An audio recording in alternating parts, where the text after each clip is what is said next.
Magandang hapon uli sa inyong lahat at sa lahat ng sumusubaybay sa atin sa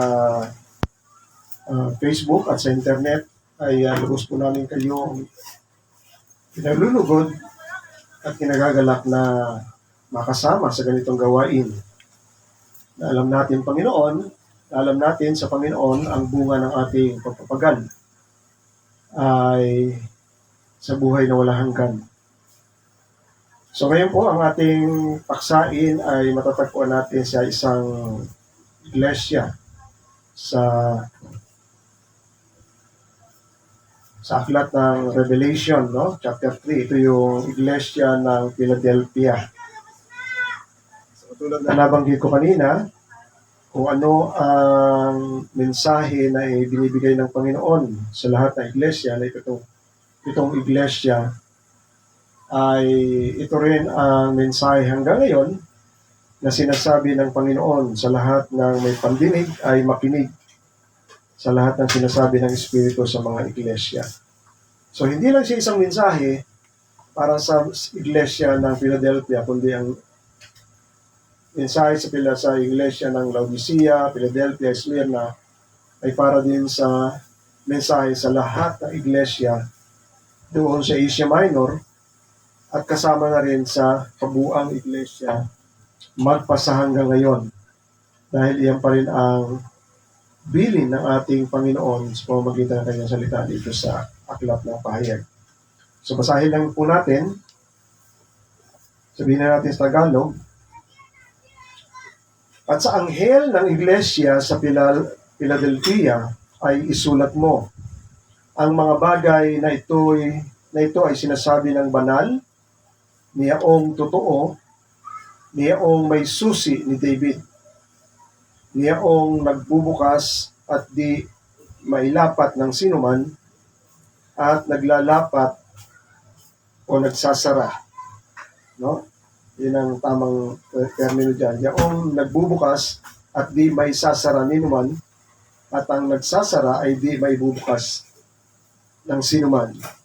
Nalalaman ko ang iyong mga gawa, narito, inilagay ko sa harapan mo ang isang pintuang bukas na di maisasara ninuman, na ikaw ay may kaunting kapangyarihan o kalakasan, no? Sa ibang translation ay strength. At tinupad mo ang aking salita at hindi mo ikinaila ang aking pangalan. Narito, ibinibigay ko sa sinagoga ni Satanas ang mga nagsasabing sila'y mga Hudyo, ngunit sila'y hindi, kundi nangagbubulaan. Sila'y aking papariyanin at pasasambahin sa harap ng iyong mga paa at nang maalamang ikaw ay aking iniibig, upang malaman nila na ikaw ay aking iniibig. Sapagkat tinupad mo ang salita ng aking pagtitiis, ikaw naman ay aking iingatan sa panahon ng pagsubok na darating sa buong sanlibutan upang subukin ang lahat ng mga nananahan sa ibabaw ng lupa. Ako'y dumarating na madali. Panghawakan mong matibay ang nasa iyo upang huwag kunin ng sinuman ang iyong putong o korona.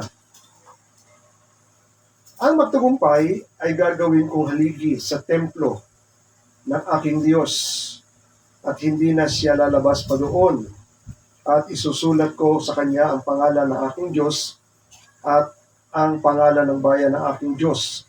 Ito ay ang bagong Jerusalem na mananaog buhat sa langit mula sa aking Diyos at sa aking sariling bagong pangalan. Ang may pakinig ay makinig sa sinasabi ng Espiritu sa mga iglesia. So basahin din natin sa English.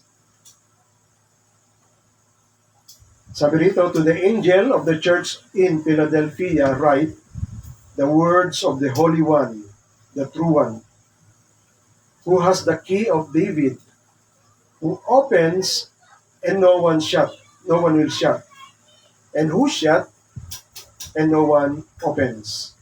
I know your works. Behold, I have set before you an open door which no one is able to shut. I know that you have but a little power or strength, and yet you have kept my word and have not denied my name. Behold, I will make those of the synagogue of Satan who say that they are Jews, but they are not, but lie. Behold, I will make them come and bow down before your feet, and they will learn that I have loved you, because you have kept the word of about my word about patient endurance. I will keep you from the hour of trial that is coming on the whole world to try those who dwell on the earth. I am coming soon, or I am coming quickly. Hold fast what you have, so that no one may seize or may get your crown. To the one who conquers or overcome, I will make him a pillar in the temple of my God, and never shall he go out of it. And I will write on him the name of my God and the name of the city of my God, which is the New Jerusalem, which come down from God out of heaven, and my own new name.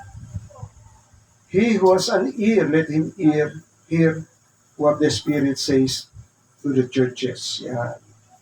Purihin ang pagkabasa ng salita ng Panginoon. So, ang ating aalamin sa sa sulat ng Panginoon dito sa iglesia ay yung mga bagay-bagay na tinagubili ng Panginoon. So, isang suggestion ko na kapag tayo nagbabasa ng Biblia, kaya lagi ko kayong hinihimok na patuloy na magbasa ng Biblia kahit na kayo, basta kayo ay may mga tamang oras, ay basahin nyo lang, no? At an instant, pag binabasa ninyo, ay magkakaroon ng familiarization yung mga salita at yung kwento na sinasabi ng Bible sa Lumang Tipan hanggang Bagong Tipan. And later on, magkakaroon o bibigyan kayo ng wisdom ng Panginoon kasi merong way lagi ang Biblia o ang Panginoon sa paggamit ng salita. At isa sa mga bagay ay yung sinasabi nga nating analogy o pagkukumpara. Kinukumpara niya ang kanyang sasabihin dito muna sa mga bagay na ito. No? Dahil yung mga bagay na pagkukumparahan niya ay naglalarawan ng mga bagay-bagay na sa mga larawan na yon ay may mas marami ng impormasyon na makukuha ka kung anong gustong ipahiwatig o ibigay na mensahe ng Panginoon. Halimbawa, yung kwento ng Bible sa Daniel tungkol sa paglitaw ng mga kaharian. Inihalin tulad niya sa mga hayop. No? So, pag nakita mo, yun na mismo yung nilalarawan at magkakaroon ka. Isang magandang paraan din ng pagbabasa ng Bible, lagi kayong magtanong sa sarili niyo, tanongin niyo ang Panginoon, bakit ganito ang sinabi mo? Ano ba ibig mo sabihin? Dahil may pangako ang Panginoon sa Bible, when the Holy Spirit come, tandaan nyo, ito yung nakalagay sa Bible, pag dumating ang Holy Spirit, dumating na ang Holy Spirit 2,000 years ago, nung namatay ang Panginoon, sabi ng Bible, yung katuparan ng Joel 2, I will pour out my Spirit unto all flesh. Talagang bumaba na siya. At tinuturing ng mga Bible scholar at mga maraming Kristiyano na ang panahon natin ngayon ay panahon ng gawa ng banal na Espiritu. Yung Book of Acts actually, hindi Acts of the Apostles yun. Kundi it is the Acts of the Holy Spirit through the Apostles.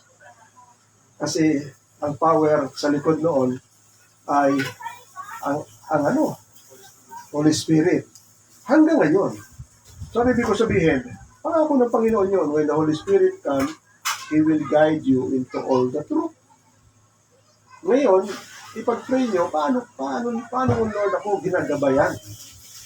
Kailangan pa ba tumayo ang balahibo ko para malaman kung nariyan ka?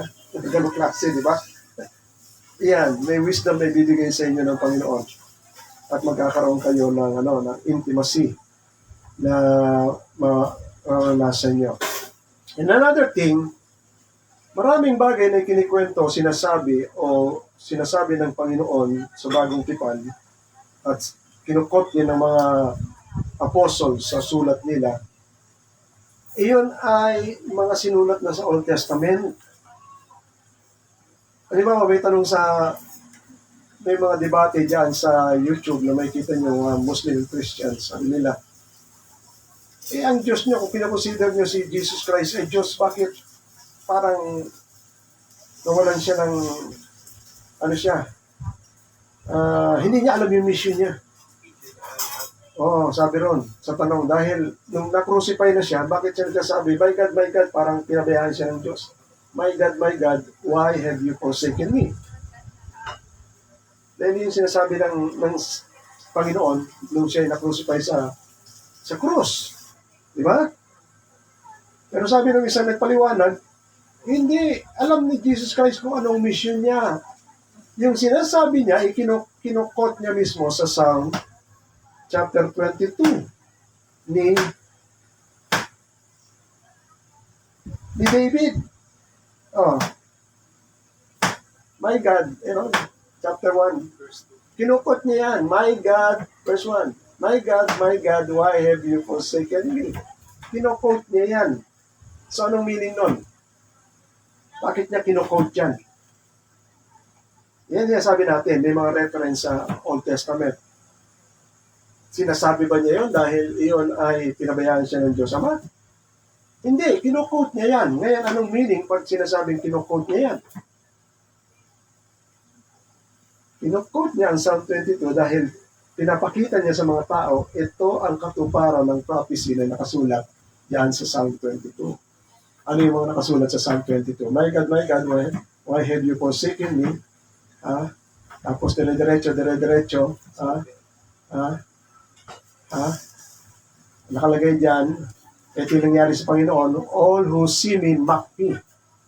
They make mouths at me. Nagbubunga nga sa kanila. They wag their heads. Anong sabi dyan? He trusts in the Lord, let him deliver him, let him rescue him, for he delights in him. So nakita niya, yung mga salita ng mga tao na nasa paligid niya. Saan mo may kita yan?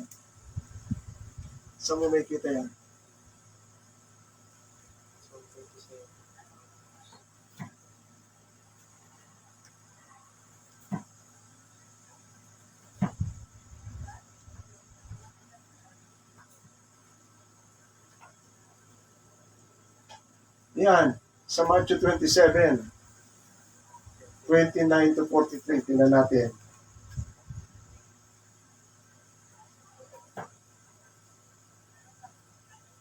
Yung pinag-crucify na siya. Pero, Jesus is mocked. Diba? Nakalagay dyan, they stripped him and put a scarlet robe on him, twisting together a crown of thorns. They put it on his head. Tapos sinabi nila, Hail, King of the Jews. And they spit on him and took the reed and struck on his head.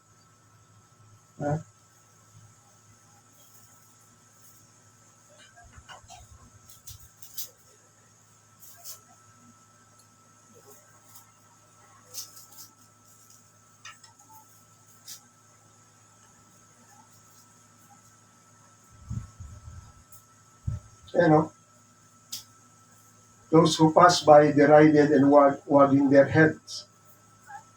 Yung nililibak siya. Yan. Sa verse 42. He saved others, he cannot save himself. Nakasulat niya sa Psalm 22. Di ba? He saved others, he cannot save himself. He is the King of Israel. Let him come down to the cross and we will believe him.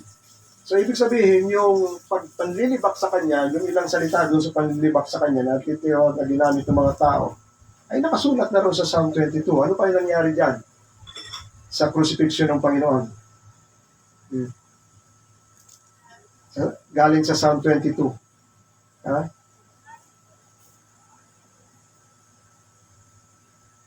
Ayan o, i-describe lang kung anong nangyayari sa kanya. For dogs encompass me. Ang mga aso, pinapaligiran ako. Ito yung mga manlilibak. A company of evildoers encircle me. Ano yan? They pierce my hands and my feet. Doon pa sinabi yan. Kaya nung pinako yung kanyang kamay at tumpaan niya, yan yung katuparan ng mga salita na inspirasyon ng Diyos sa bibig ni Haring David. Na iyan ang mangyayari sa kanya. Ano pa? Ha?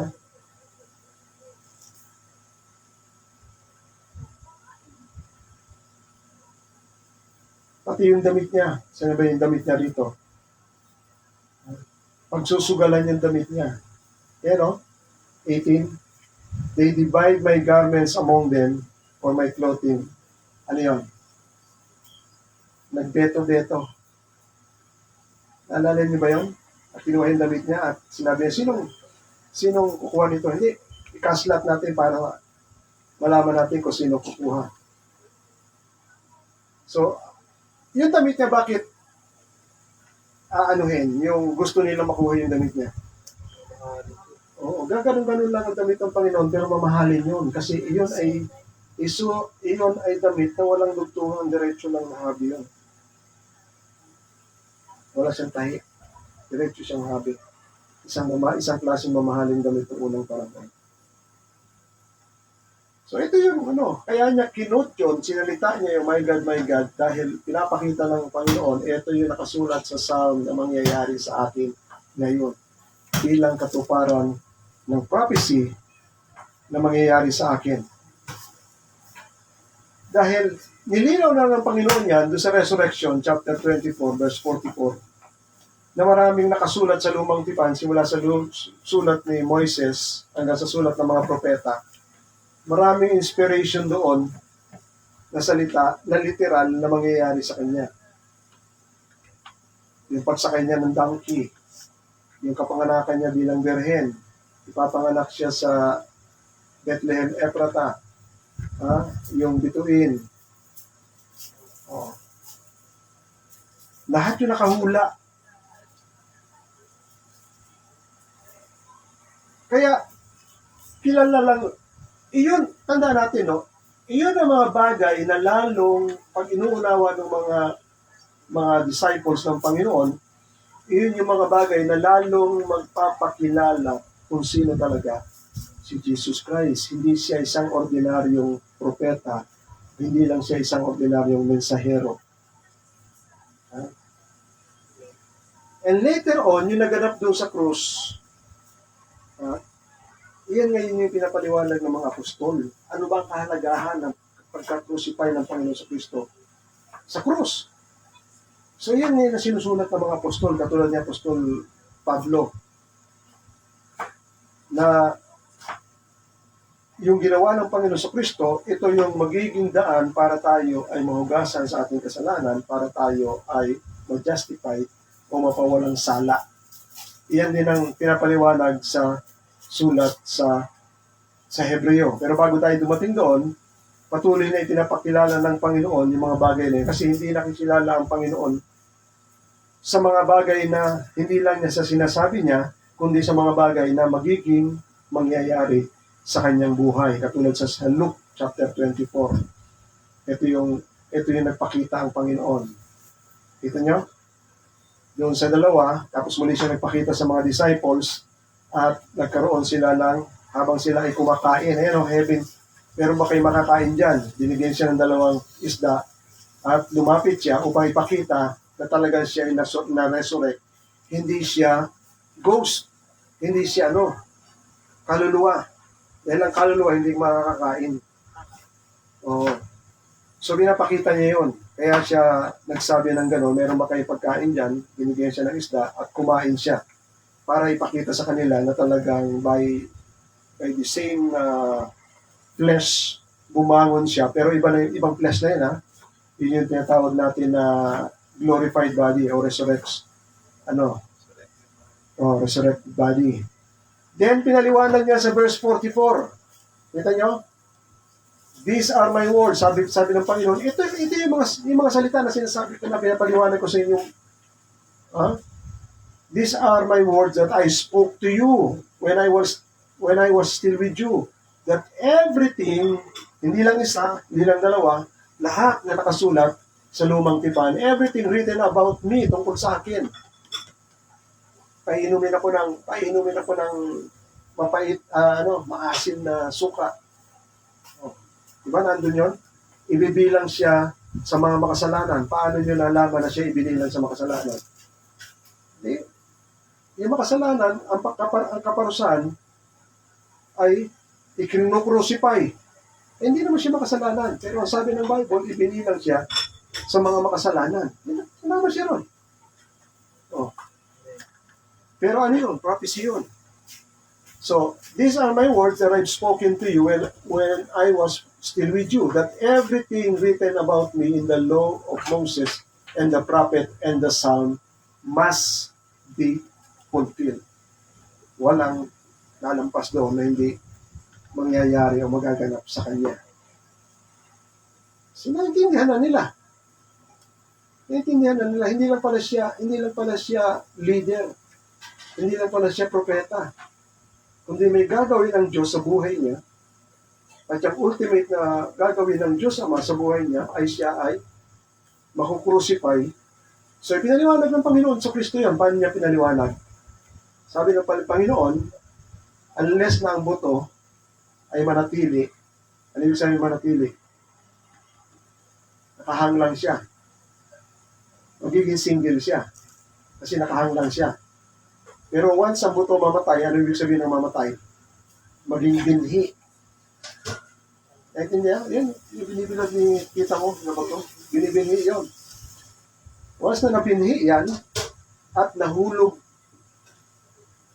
sa lupa. Kasama yung lupa, ihulog mo sa lupa. Iyon ang ibig sabihin ng Jesus Christ was buried. Nilibig siya sa lupa. Inihalin tulad sa pagtatanim. So pag itinanim mo yung buto, nabinhi na siya, itinanim mo yung buto, ano ang resulta? Lalaki siya at magbubunga siya ng mas marami. So the same din sa ginagawa sa atin. Dahil tayo ay gagawing siya ang first fruit at sa pamamagitan ng kamatayan niya, marami maibubunga. Nakasama tayo doon sa mga maibubunga. Nakita niyo? Kasunod sa nature, kasi ang gawa ng nature, ang Diyos ang gumawa noon, yung principle ng nature, ang Diyos ang gumawa ng prinsipyo ng nature. Pero iba ito, hindi ito halaman, tao to. Pero yung prinsipyo, parehas. Kaya dyan mo maunawaan kung bakit ipinaparehas ng Panginoon ng pagpapaliwanag. Dahil yung prinsipyo parehas, pero yung gawa magkaiba. Tao ang So, yung sinasabi ko sa inyo, ngayon, yan ay pinapaliwanag ng mga apostol kung bakit ngayon maintindihan nyo kung ano yung pinagsusulat ng mga apostol. Katulad doon sa Galatia chapter, na tayo ay naligtas sa pamamagitan ng pananampalataya. Kaya makikita ninyo, hindi siya pwedeng, ang salvation, hindi mo pwedeng explain ng isang paragraph lang, hindi. Napakalaki na sakop ng meaning ng salvation. Napakalaki na sakop ng meaning ng faith. Kasi marami siyang tinatouch, lalo na sa kautusan ng Diyos sa lumang tipan. Inihahalin tulad siya sa pag-aalay. Yung pag-sacrifice lang nila ng hayop, ang daming klaseng pagsasacrifice na hinihingi ng Diyos. Sin offering, guilt offering, burnt offering, vow offering, free will offering. Sa mga hayop, may mga klase-klase pa. Pero lahat yon sumisimbolo yon lahat kay Kristo, sa gagawin ni Kristo. Sinakop na ni Kristo lahat ng offering na yan dahil siya lang ang isa at perfectong offering para sa lahat. Na hindi, yan ang wisdom ng Diyos na hindi maintindihan ng mga Hudyo. Kaya ini-insist pa rin nila patuloy na itayo ang templo para mag-offer sila. Pero yan ang paliwanag ngayon ng ng Hebreo. Tingnan nyo, yan ang paliwanag ng Hebreo. Chapter 10. Isa sa mga paliwanag ng, ayan. Sabi niya, for since the law, yung mga kautusan patungkol kay Moises kasama ng propeta, hindi yan ang realidad. Kundi nagkikwento yan ang pagdating ng realidad. At ang realidad ay si Kristo. Yung offering na ginagawa nila, pansamantalang offering lang yun, pero hindi totally nakakawas ng kasalanan ng tao dahil every year nag-o-offer sila ng offering, lalo nagpapaalala sa kanilang kasalanan. Pero meron palang itinakda na ang Diyos na nasa puso niya, pagdating ng araw, gagawin niya sa pamamagitan ng kanyang bugtong na anak, na kapag nagawa ng kanyang bugtong na anak na yon, wala nang kinakailangang offering na susunod. Yan. Since the law was the shadow of the good things, tingnan nyo, binabanggit na good things, hindi yung Old Testament. Ang good things, yung Bagong Testament.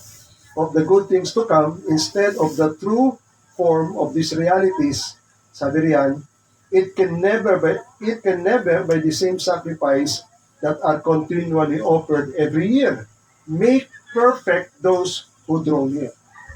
Itong problema talaga ng Old Testament. Hindi niya napapaging ganap o napapaperfecto ang taong lumalapit sa Diyos o magitan ng mga sakripisyo ng hayop.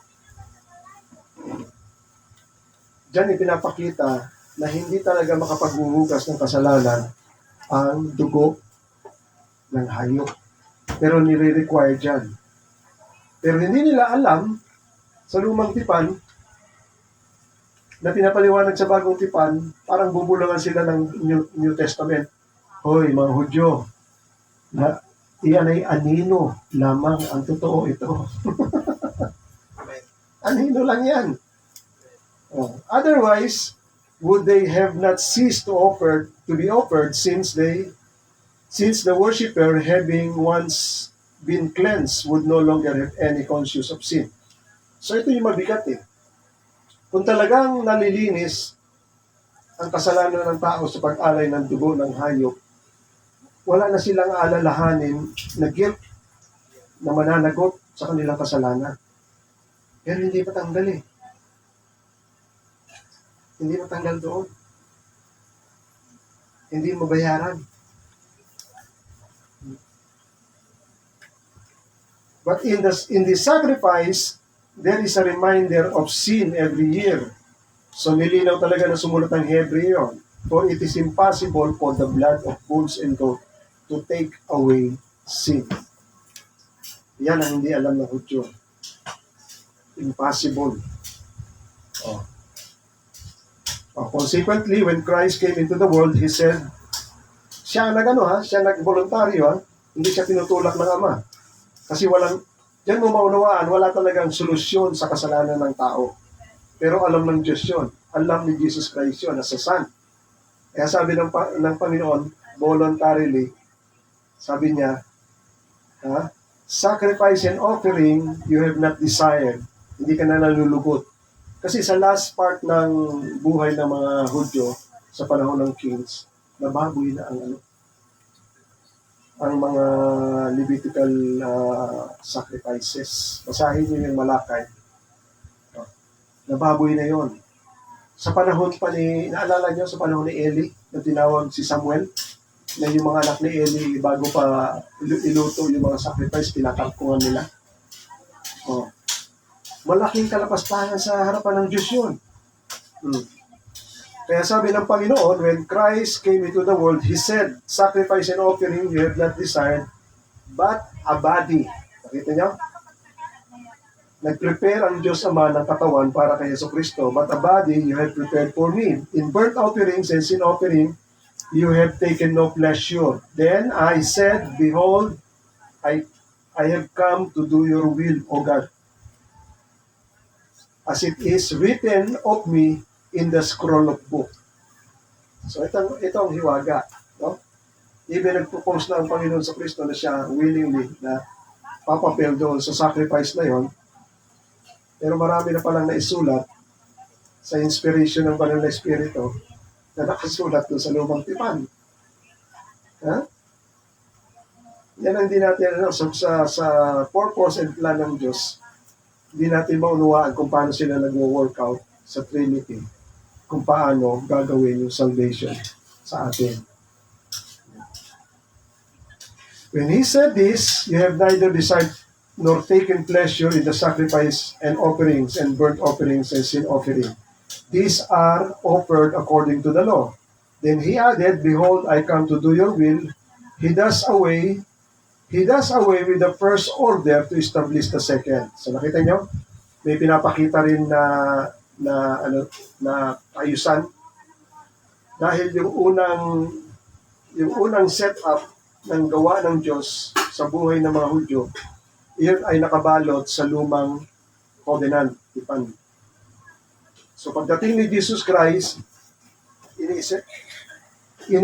iniitsapwera niya na yung lumang covenant dahil mayroong mas bagong covenant na gagawin ng Diyos na mas perfecto. Paano natin malalaman? Ang tanong ko, paano natin malalaman yan na may mga pagbabago ng ganyan?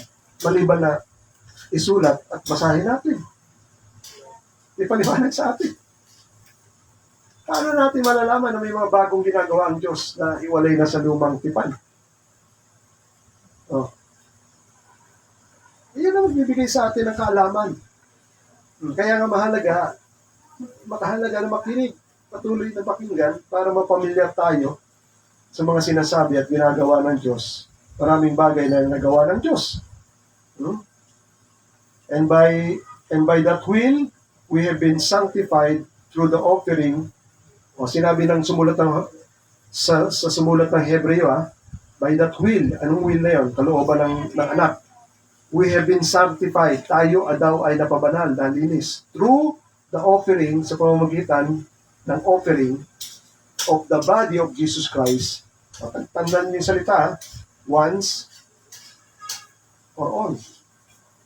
Minsan lang, ibig sabihin, wala nang susunod. At yung benefits nun, panglahatan.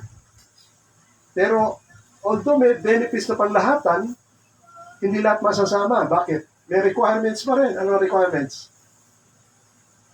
Yung sasampalataya lang. Nakita niyo? Ha? Yung tatanggap. Sasampalataya.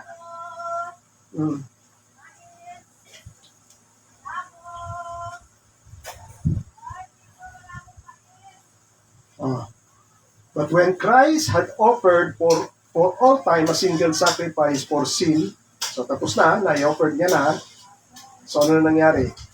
He sat down at the right hand of God and waiting for the time until his enemy should be made a footstool of his feet. Itong mahalaga ang tandaan nyo sa verse 14. For by a single offering, he has perfected sa isang sakripisyo ay naperfecto niya for all time, sa lahat ng panahon. He has perfected for all time those who are being sanctified. So, napeperfecto ng sakripisyo ni Jesucristo sa minsan lang na hain niya sa lahat ng panahon ang mga lumalapit sa Diyos para mapatawad at para matanggap ng Diyos Ama sa kanyang kaharian. Iyan ang kaibahan. Iyan ang grace. Wala tayong dagdag. Wala tayong ambag. Si Jesucristo lahat. At yan ay ibinibigay ng Diyos sa paanong paraan? By faith. Sa pananampalataya. At ang pananampalataya ay ang unang paraan ng pananampalataya ay inihahayag sa atin yung balita na to, yung Ebanghelyo.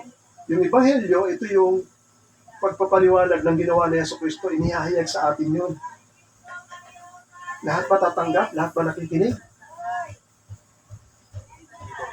Kaya nga sinabi ng Panginoon ni Apostol Pablo sa Roma chapter 1 verse 16, hindi ko pinahihiya ang mabuting balita. Anong balita? Balita ni Jesucristo na ginawa niya sa krus ng Kalbaryo, sapagkat ito ang kapangyarihan ng Diyos sa panong paraan. sa sinumang sasampalataya, una na sa Hudyo, sumunod sa mga hentil. Hanggang ngayon, buhay pa rin yan.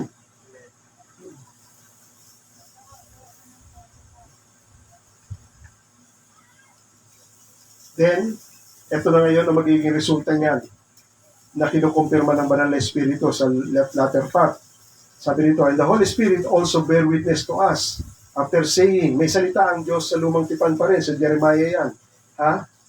This is the covenant. Ang unang covenant ay sa law, kay Moises, pero sa pagdating ni Jesus Christ, ito ay ang covenant sa kanyang dugo, di ba? Sabi ng Panginoon, yung communion natin, ito ang bagong tipan sa aking dugo. Ito yung new covenant sa dugo ni Jesucristo.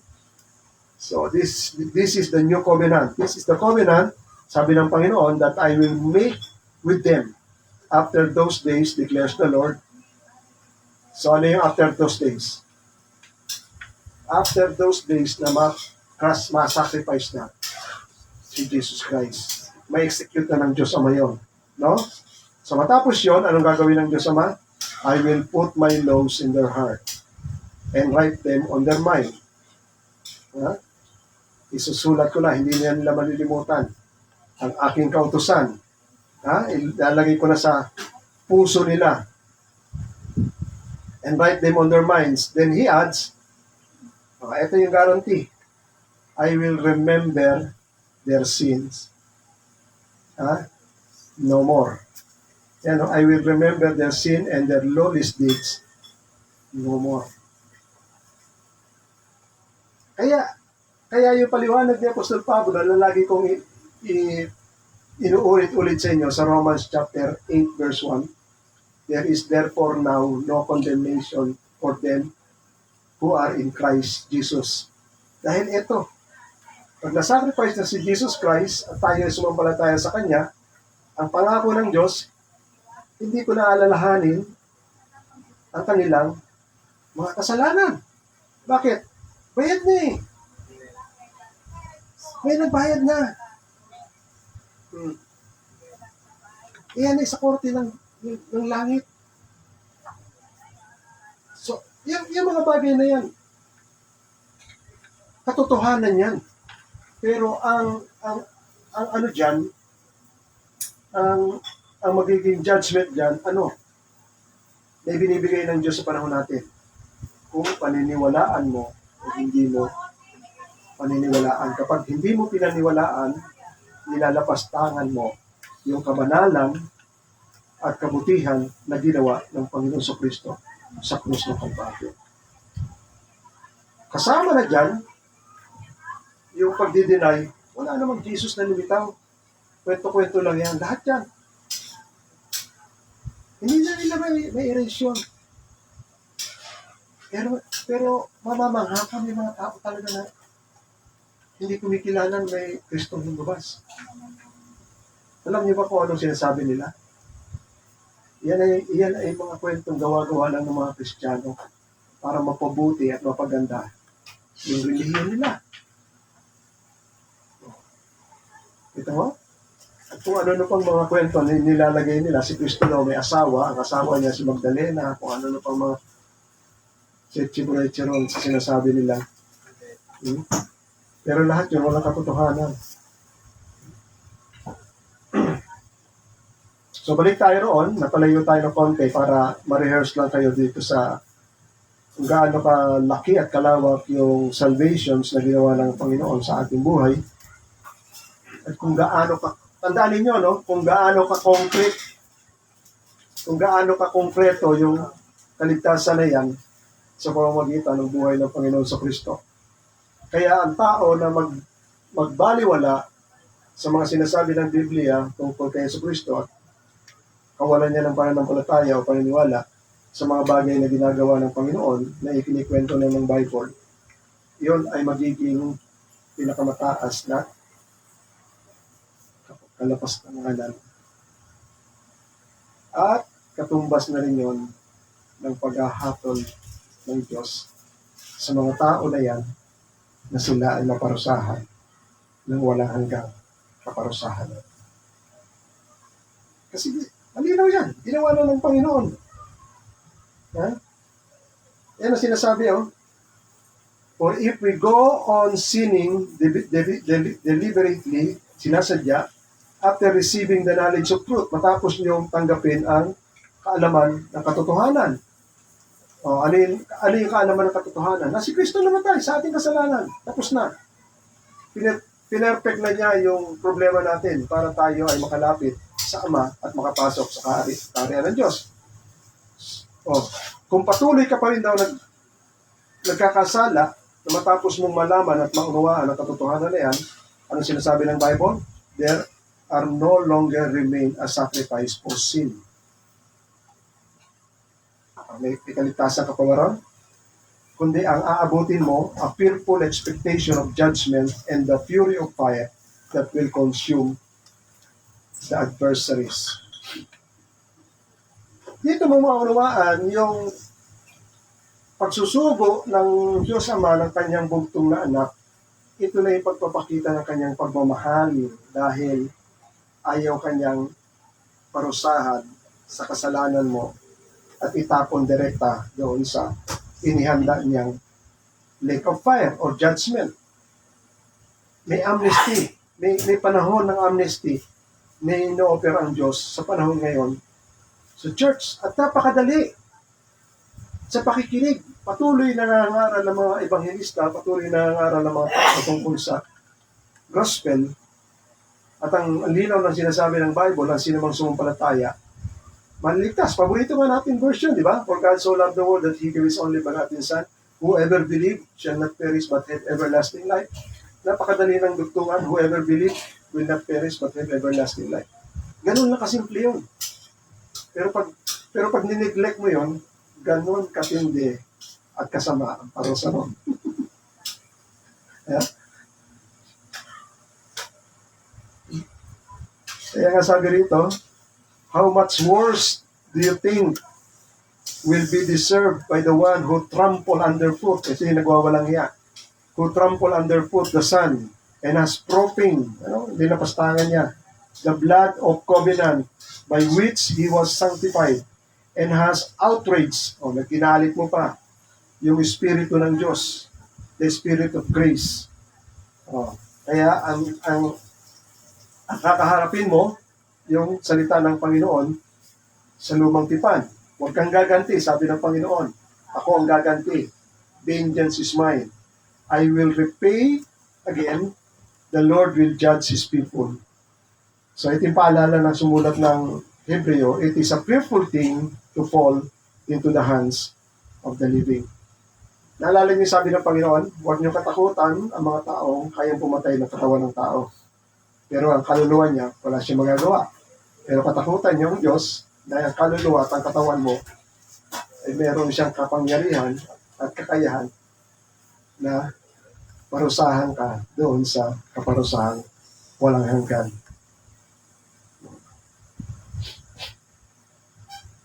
So dito sa nalimutan na natin itong pinag-aaralan natin, no? Dito, sabi ng Panginoon, I know your works. Behold, I have set. Di ko napapaliwanag yung King of David, mas maano yan, no? Yan ay may kwento. Ginamit ni Jesus Christ yan at sinulat yan sa Philadelphia, yung King of David. Makikita niyo yan sa Isaiah 22. May dalawang tao diyan na may dalawang tao na pinagsasabihan ang Panginoon diyan sa Isaiah 22. Isa ay si Shebna.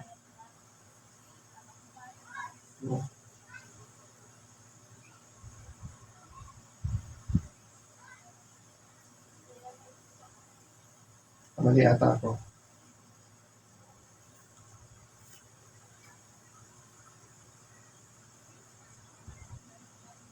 At isa ay si Eliakim, no? Parehas silang katiwala ng hari sa lumang tipan. Itong si Sheb na mayabang.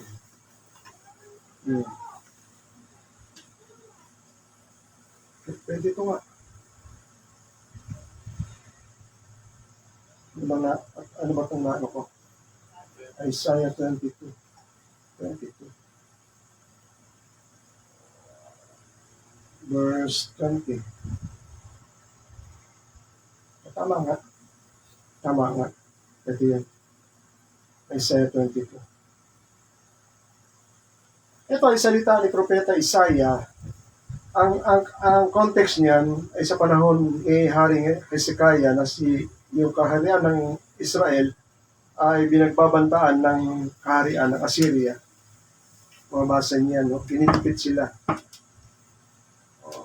So, napaka-importante yung nangangasiwa, mayroong manager na nangasiwa sa lahat ng affairs ng palasyo at siya ang may kapangyarihan mag-administrate ng lahat ng gawain sa buong palasyo, kasama na yung pagbibigay ng pahintulot ng hari, siya ang maglalapit, siya ang may kakayahan, at siya rin ang may authority na magbukas, magsara ng buong kaharian. Kung sino ang gustong papasok, sino ang buong, lalo na sa panahon ng kagipitan na yon, napakahalaga yon. No? Pero sabi ng Biblia, makikita niyo dyan,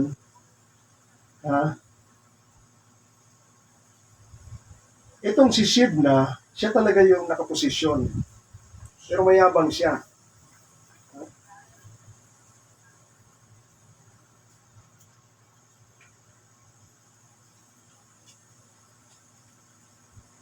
Yan, nakalagay dito, tinan nyo sa verse 22, sa chapter 22 verse 15, sabi dito, "Thus saith the Lord of hosts," ito yung sinabi ng Panginoon kay Propeta Isaiah tungkol kay Shibna at saka kay Eliakim. Sila yung dalawang nangasiwa doon sa panahon ni Haring Hezekiah. Sabi riyan, "Come, go to this steward." Sabi ng Panginoon kay Isaiah, pumunta ka dito sa steward na to o sa manager na ito. Ito yung manager ng kaharian, To Shibna. Ayan, nakita niyo yung pangalan, To Shibna. Who is over the household. Ibig sabihin, yung household ay yung buong kaharian. Siya ang nangasiwa, siya nagmamanage, siya ang may authority. At sabihin mo ito, what have you to do here? Yan yung tanong ng Panginoon, Ano bang meron ka rito? Ano bang meron na ginagawa mo rito? And whom you have you here? At kaninong, sabi niya,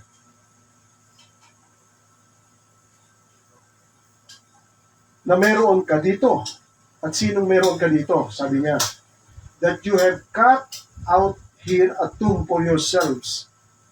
Na ikaw ay, ang libingan ng unang panahon ay bato, pero inuukit nila na uswari, na yung mga gandang klase ng uswari, nilalagyan nila ng mga burda, at libingan pala, yung libingan nila, nilalagyan nila ng magandang hitsura dahil isa yon sa pamantayan ng iyong status.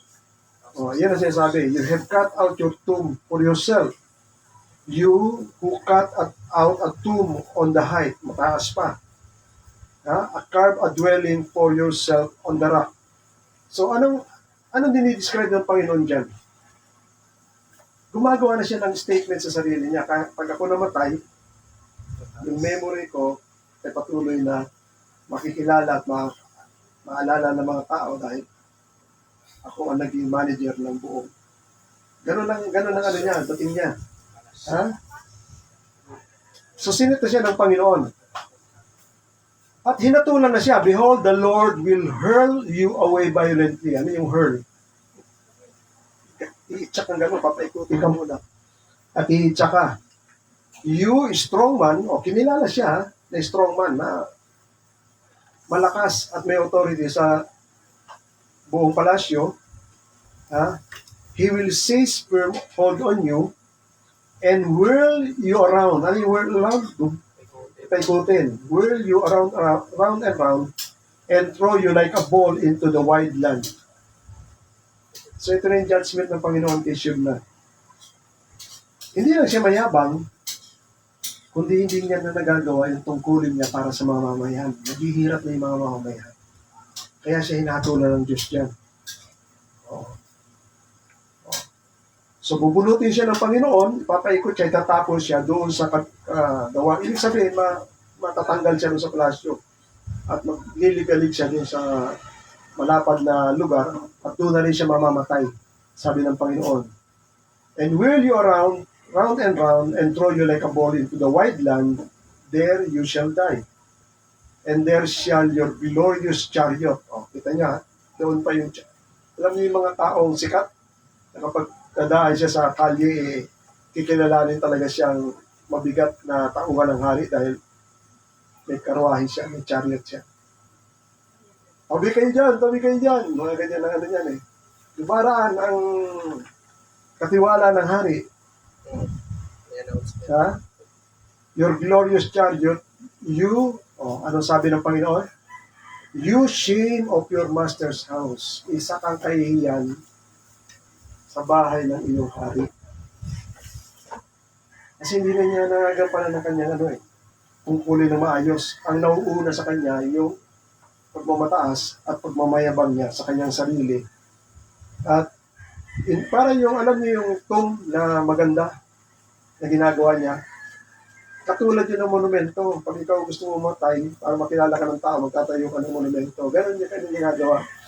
Nagkagawa na siya ng monumento para hindi malimutan yung kanyang pangalan. Anong verdict ng Panginoon sa kanya? I will thrust you from your office and you will be pulled down from your station. So pag nangyari yan, in that day, I will call my servant Eliakim. Itong si Eliakim, simpleng tao lang yan, pero wala siyang ambisyon na makilala. Pero ang gusto niya lang, gawin niya yung trabaho niya at posisyon niya. Kahit hindi siya makilala, gawin niya lang na mabuti. At ginagawa niya talaga niya mabuti. At yung ginagawa niyang mabuti, nakikita ng Panginoon. Yung ginagawa ni Shem na naging maganda, nakikita ng Panginoon. Since yung kaharian ni Hezekiah, iyan ay kaharian na kinuha ng Panginoon na itatayo niya sa dulo ng panahon na ang maghahari si David, di ba? Na ang uupo ay anak ni David, di ba? Kaya mahalaga sa Panginoon yung kaharian na yun. Na yung mga tao doon ay gumawa ng mabuti. So kaya hinatuloy niya to. No? Ang damit mo, sabi niyang Panginoon sa kanya, I will clothe him with your robe. Kukuparan kita, idadamit ko sa kanya. Kukunin ko ang belt mo, I will bind your sash, at kakabit ko sa kanya. And I will commit your authority into his hands. Sa ibang translation, government.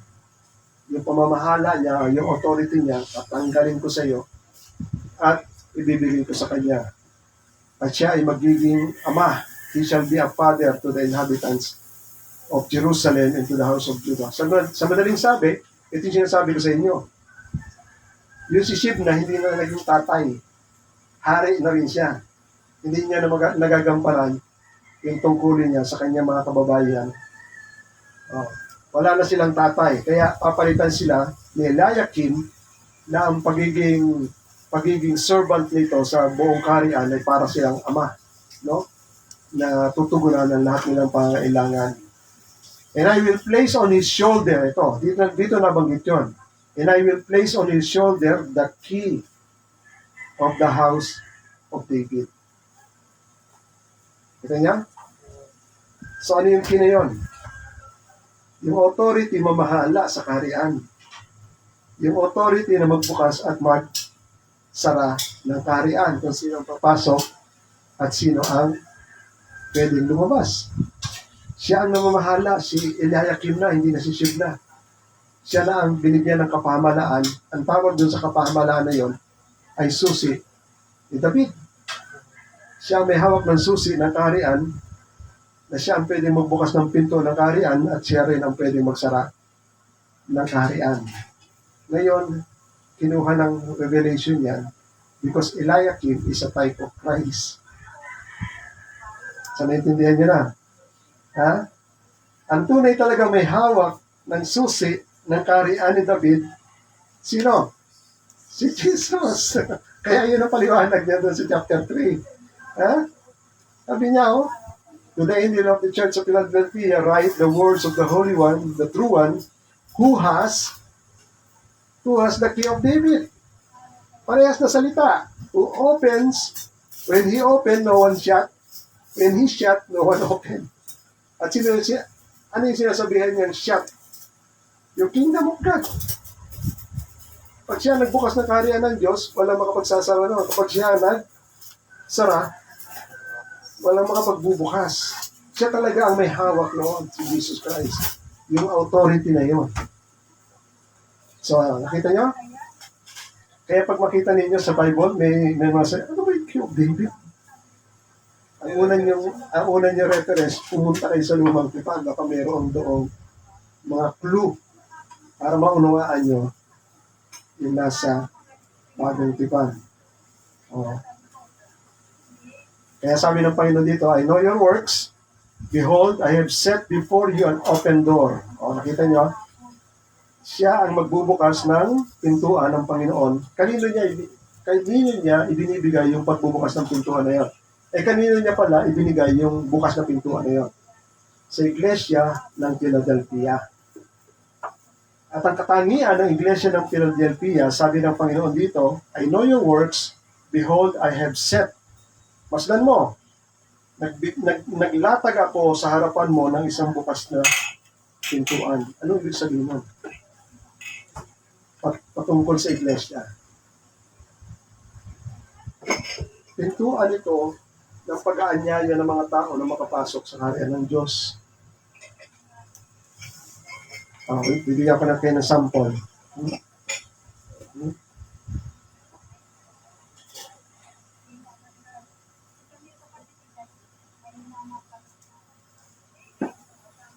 Tingnan nyo itong salita ng ano.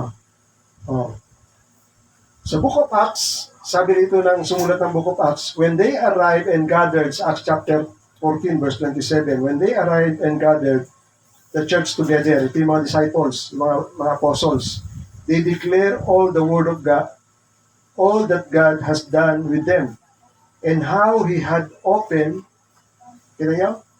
and how sinong He? Yung Diyos. Kasi nasa panahon sila ng pag-evangelize. At naramdaman nila may mga lugar na madaling mag-evangelize kasi naunawaan nila ang Diyos ay nagbukas ng pintuan sa mga lugar na yan. Iyan yung sinasabi ng Panginoon tungkol sa Church ng Philadelphia. Masdan mo, maganda ang ginagawa mo, Church, sabi ng Panginoon sa Philadelphia. Walang bad comment ang Panginoon doon. Walang bad comment. Dalawa yan, Smyrna at saka yung Philadelphia. The rest, may mga bad comment ang Panginoon. At pinare-repent. Dito wala kang mababasa sa Philadelphia. Walang word ng Panginoon dyan na pinare-repent niya. Kasi good standing ang Philadelphia. Kaya marami nagsasabi ng mga evangelical church yan. Inaangkin ng mga evangelical church yan na sila daw yung type ng Philadelphia church. So nagbukas ang Panginoon ng door, ng pintuan ng pananampalataya para sa Gentiles. So yan yung sinasabi ng Panginoon. Behold, I have set before you an open door which no one can shut. I know that you have but little power. Unawain niya, sa ibang translation, little strength. And yet, you have kept my word and have not denied my name. So ano yung magandang good marks ng Iglesia ng Philadelphia? Iniingatan nila patuloy ang salita ng Diyos. Ayan, lagi kong pinidiktik sa inyo, bakit napakahalaga ang salita ng Diyos? Dahil ang salita ng Diyos, kailangan, saan mo kinikip ang salita ng Diyos? Siyempre sa puso. So yun ang mga taong alam nila ang salita ng Diyos dahil iniingatan nila yon sa kanilang puso. Yan ang isa sa mga good standing nila. Ano yung pangalawa? Never deny my name. So, ano ibig sabihin ng never deny my name? Hindi nila ikinakaila si Yesu Cristo na kanilang Panginoon. Alam niyo sa early century, pagkatapos ng mga disciples, mahirap i-confess ang pangalan ni Jesus Christ, ikamamatay mo dyan. Kasi Dahil sa church, ang Lord ay si Jesus Christ. Kurios, si Jesus Christ. Sa empire ng Roma, ang Lord, si Julius Caesar. Kapag narinig na iba ang Lord mo, pwede kang papatay on the spot. Pero hindi nila dinidina yun. Kahit ikamatay nila yun. So yun ang ano nila, dahil yun ang talagang faith nila, na talagang hindi nila pwedeng i-deny ang pangalan. Dahil may salita ang Panginoon doon, di ba? Ang sino mang magkaila sa akin, ay kakaila ko sa harap ng aking anghel at sa harap ng aking Ama. Matinding ano yun, matinding judgment ng Panginoon yun. Pero bakit sinabi ng Panginoon, you have little power, tapos sinabi ng Panginoon, naglagay ako ng bukas na pintuan sa harapan mo. Sa verse 9 nakalagay, behold, I will make of those of synagogue of Satan who say that they are Jews but they are not. But lie, behold, I will make them come down before you, before your feet, that they will learn that I have loved you. Ito yung direct persecution ng Church ng Philadelphia sa mga nagpapanggap ng mga Hudyo. Alam niyo sa panahon, basahin niyo yung book ni Pablo. Ha? May grupo dyan na tinatawag nilang Judaizer. At yung Judaizer na yan, isang grupo yan na kasama ng mga apostol na sila Pedro, sila at halos kaisa nila si James, dahil si James ay matibay sa kautusan. No? Hindi pa niya naunawaan yung bagong tipan. Na ang kanilang prinsipyo, hindi ka pwedeng sumama sa aming grupo hanggat hindi ka nagpapatuli ayon sa kautusan ni Moises.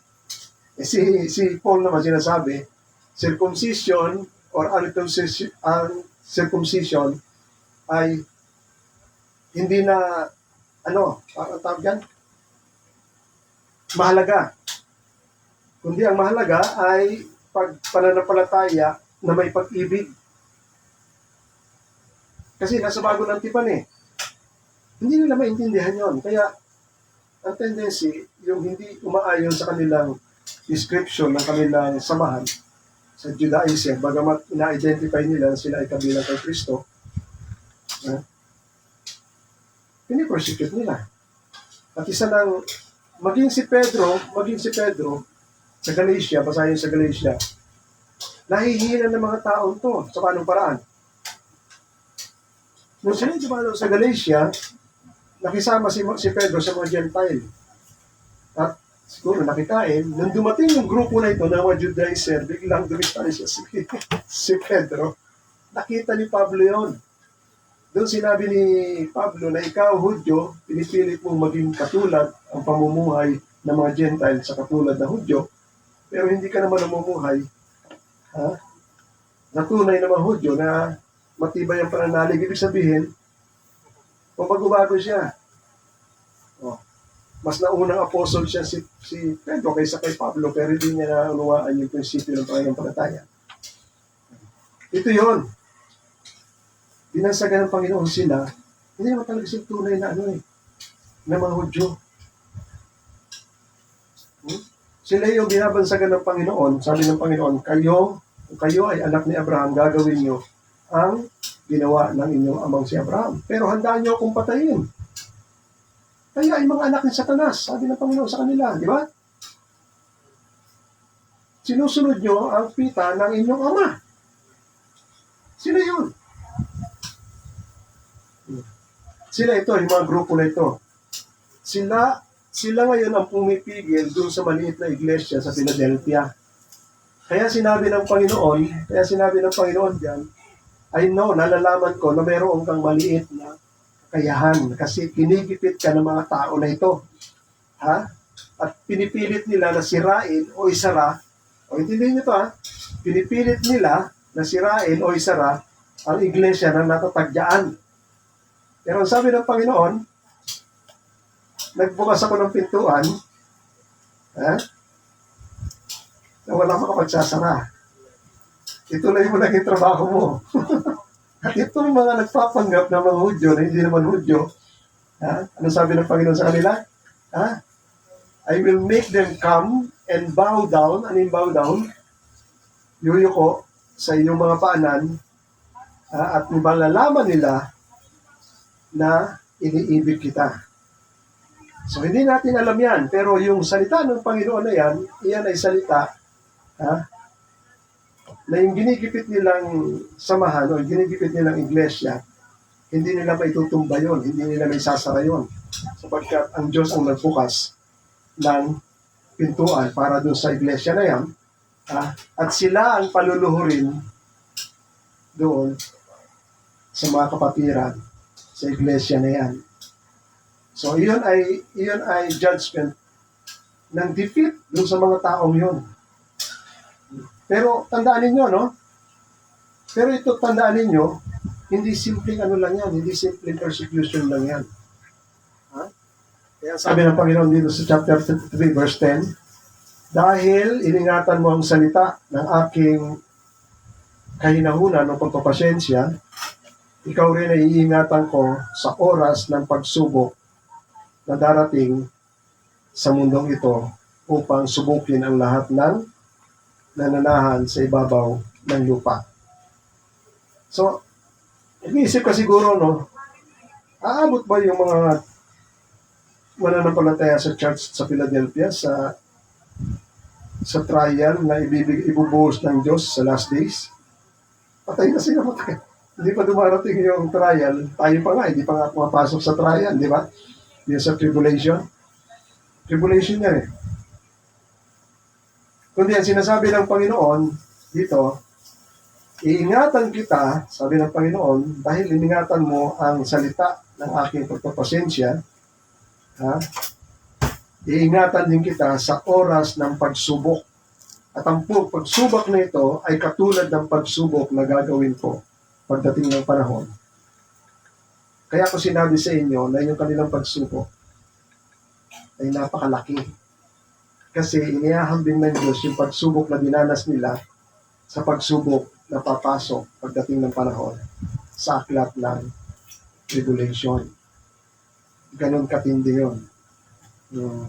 Kaya yung since na-overcome nila yon, sabi ng Panginoon, ha, iingatan ko na kayo. Hindi ko na kayo idadaan pa sa marami pang pagsubok, kundi pag dumating yung matinding pagsubok na ito, na katulad ng pagsubok na darating sa lahat ng nananahan sa ibabaw ng mundo, ay iingatan na kita dyan. Iyon ang promise ng Panginoon sa kanila. No? Then sabi ng Panginoon sa verse 11, behold, sabi niya, I am coming soon, pero ang tamang translation yan ay I am coming suddenly, o I am coming quickly. Ako ay darating ng madali, o darating ng bigla. No? Ang meaning kasi ng soon na yan is suddenly or surprise. Kaya hindi yan tulad ng Panginoon sa Matthew 24, yung kanyang muling pagbabalik na parang kidlat. Kasi ang ibig sabihin ng kidlat, mabilis, quick. Diba nabasa natin sa pagbalik ng Panginoon sa 1 Corinthians chapter 15? Yung sabi ko sa inyo ang misteryong ito, hindi tayo lahat mamamatay. Ano sabi ron? In a twinkling of an eye. Parehas ba yung twinkling of an eye sa kidlat? Halos parehas yun, di ba? Ganun kami, ibig sabihin lang, mabilis. Kaya yung sabi ng Panginoon, behold, I am coming quickly. Maraming salita sa Book of Revelation yun. Puro quickly yun, quickly. Iyon yung rapture na sinasabi natin. In a twinkling of an eye, sabi ng Panginoon dito, di ba? Yan. In a moment, in a twinkling of an eye, at the last trumpet, nagsasuggest ng mabilis yung pagparito ng ating Panginoon.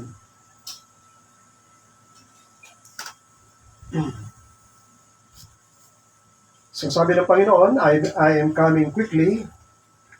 So ano ang hinahanap ng Panginoon? Hold fast. Ano ibig sabihin ng hold fast? Manatiling nangahawak o matibay niyong panghawakan. Yan ang ibig sabihin yan. Pero ang maraming ibig sabihin yan, ano yung panghawakan? Yung kanilang pananampalataya o yung kanilang tinatayuan na pananalig, manatili kayong matibay doon. Ibig sabihin, manatili na matibay ang inyong pananampalataya kung ano ang unang natanggap ninyo. Hold fast what you have. Ito yung mga nauna nilang tinanggap. Huwag niyong lilimutin yan, huwag niyong iibahin yan, upang hindi kayo mawalan ng premyo o ng corona, sabi ng Panginoon. Kasi pag nabago ang pananampalataya ninyo, ano ba ibig sabihin ng nabago ang pananampalataya na iba na? Sa iba na kayo pupunta. Alam niyo ba yon?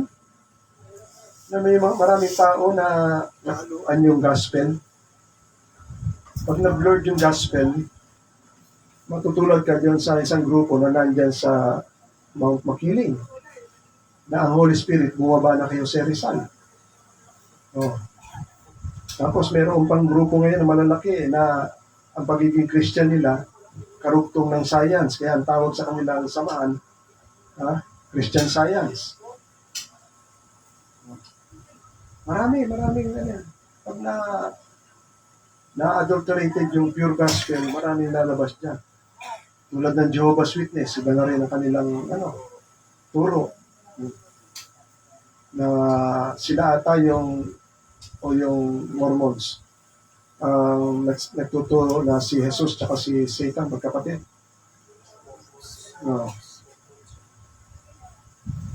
May bahagyang katotohanan yun dahil may description si Jesus Christ na Son of God. At si Satan ay angel, at ang angel sa Bible, sa Job, sons of God. May bahagyang katotohanan yun. So hold fast to what you have. Ano ba yung meron sila? Ito yung unang turo na ebanghelyo.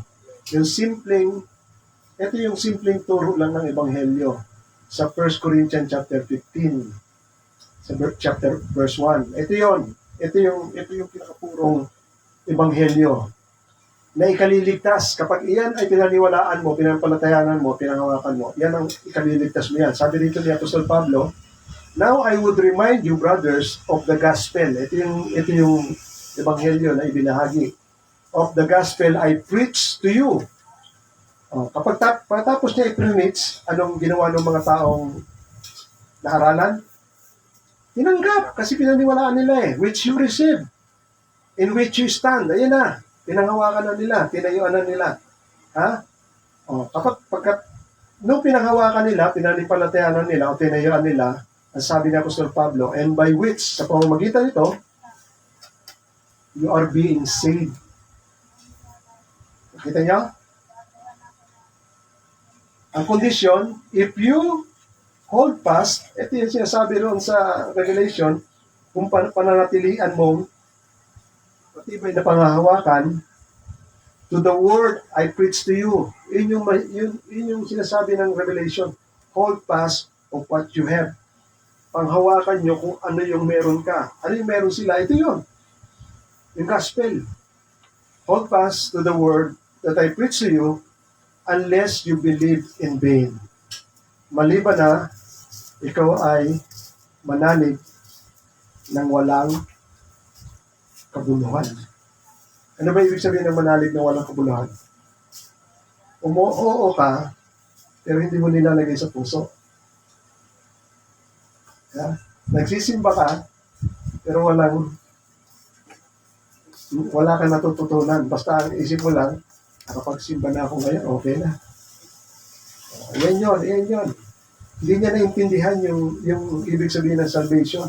Hindi niya naintindihan yung ibig sabihin ng faith. So ano yung gospel na yun? For I delivered to you as of first important what I also received, that Christ died Ito yung sinasabi ko sa inyo, Christ died for our sin in accordance with the Scripture. Then He was buried, that He was raised on the third day according to the Scriptures. And then He appeared to Cephas, and then to the 12. Then He appeared to more than 500 brothers at one time. Most of them are still alive, but some of them have fallen asleep.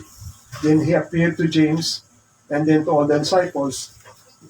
Last but not the least, as one untimely born, He appeared also unto me. And I am the least of the apostles, although I am unworthy to be called apostles, because I persecuted the church. Ngunit, sabi niya, by the grace of God, I am what I am. Ako ay naging apostol sapagkat hindi ako ang pumili sa pagka-apostol ko, kundi naging mabait at maawain si Jesus. Pinili niya ako na maging alagad niya. Tinawag niya ako sa Damascus sa pamamagitan ng kanyang biyaya at habag sa akin. Na hindi naman nawalan ng kabuluhan. Kaya nga, ginagawa ko ang matindi. I work harder than any of them, though it was not I, but the grace of God that was in me. So nakita niyo? Yung sinasabi, diyan na tayo matatapos. Hold on to what you have, sabi ng Panginoon. I'm coming quickly, hold fast to what you have. Kaya, itong tatapusin ko na, itong salita na ito, hold fast to what you have. So yung what you have, ito yung pinaliwanag ko sa inyo na gospel, yung simpleng gospel ng pananampalataya kay Yesu Cristo. Siya ay namatay, nabuhay para sa ating kasalanan. Yan.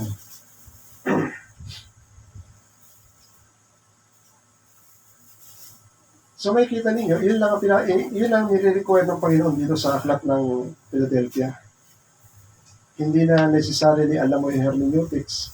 Hindi na necessarily alam mo yung homiletics. Hindi na necessarily na, hindi ko sinasabing hindi mahalaga yun, Hindi na necessarily meron kang alam sa systematic theology o hindi na marahil na iba ka sa amin kasi hindi ka reform, kami reform. Sabi ng mga Katolik, kami ang tunay na church kasi nananatili lang yung Yung ba yung pamantayan? Ang pamantayan, yung simpleng pananampalataya mo doon sa gospel na na-preach na nung una hanggang ngayon, yung pa rin ang pinipreach na siyang nakapagliligtas. At yung gospel na yon at yung Kristo na yon ay pinapangaral doon, walang nagmamayari noon. Kaya tandaan ninyo, walang exclusive na church na may-ari noon na kailangan sa kanila ka lang sumapi dahil sila ang may hawak na tunay na Kristo. Para ikaw maligtas. Kaya maunawaan mo, walang church na makapagmamalaki.